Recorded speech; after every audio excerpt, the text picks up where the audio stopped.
we don't use include, instead we use import keyword and then followed by the library name random. So this is the library name random. So under the random library, there are many functions. So I'm not going to show you all the functions here. Instead, if you want to know more about the function in this library, then you can just go to the Google and type random Python documentation. Random Python documentation. So then you will be able to see the whole list of the functions. Whole list of the function under the library random. Okay, so you have so many functions here. I'm not going to show you one by one, just a part of it. For example, the random, under the library random, we have a function called random where you generate the float numbers between 0 and before 1.0. Then we have a uniform generate between 1.0 and before the so-called you can set now. You can set the rate before and before. This is beginning and you end before. Okay, so integer, random number for the integer. So range is where you have an increment. Choice is to select the element. Select the element from the whole list here. Then we have this square bracket here. This square bracket is actually refer to the collection. It's actually refer to the list. So what is list? So you have a list called after you have a so-called stack. And you have a dictionary. So all these are actually a collection. What is collection? It's like an array. It's a place where you can store multiple things, many things inside. Okay, so but we have in Python there are many types of collection. I'm going to show you what is the purpose and the syntax of each of this so-called the collection next class, practical. But in this practical one, you just treat this square bracket as array. So in this array, we have 4 items here, so you can randomly choose. Decision making is not special. Okay, so you have actually learned during your any other lessons. So we have an equal to, more, greater than, less, or equal to.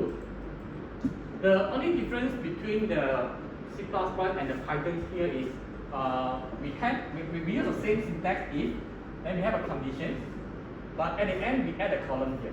We add a column, and then we put an indentation. Okay, we put an indentation here. So the indentation is equal to the tag.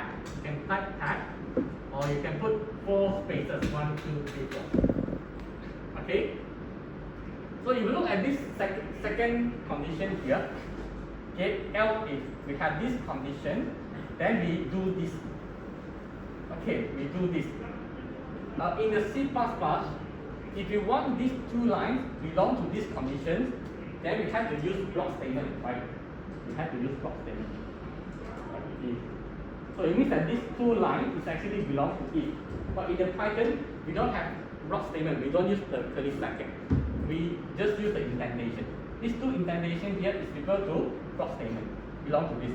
If you didn't use the indentation, you put like this, then this thing here belong to else is this one is outside the condition. It's outside the condition. Okay. So make sure that you check properly each of your statement indentation. Inline if statement is another way to write if else statement. Just a shorter version. Let's say now you have a normal if else statement, you have to use 4 lines. If this condition is true, print out this, else you have to print out this.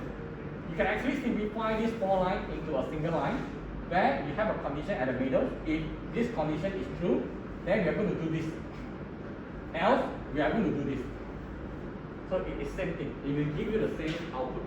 So it's up to you. If you prefer this way, you continue to use this way. If you prefer inline, this is only one single line, then use this. It's up to you. Okay. So loop here is like a for loop. Okay. So in the C++, this is the syntax for. Then we have a 3 parameters.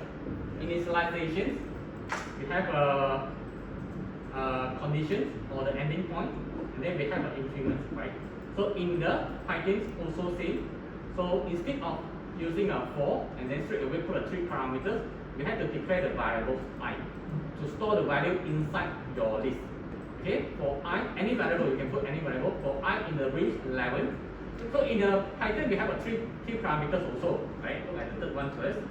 So the first value is also the initialization, n before, and then we have an increment. If you put only one parameter, then by default, the starting point will always start from 0 by default, and then the increment is 1. If you put 2 parameters here, then the Python will treat these 2 values as start and before, and by default the increment is equal to 1. Okay. Okay, so I will let you to continue first. Okay, for 10 minutes. 10 minutes. Start from the maybe the random number decision making until the for loop. Then we will see whether we got time. Then we will continue.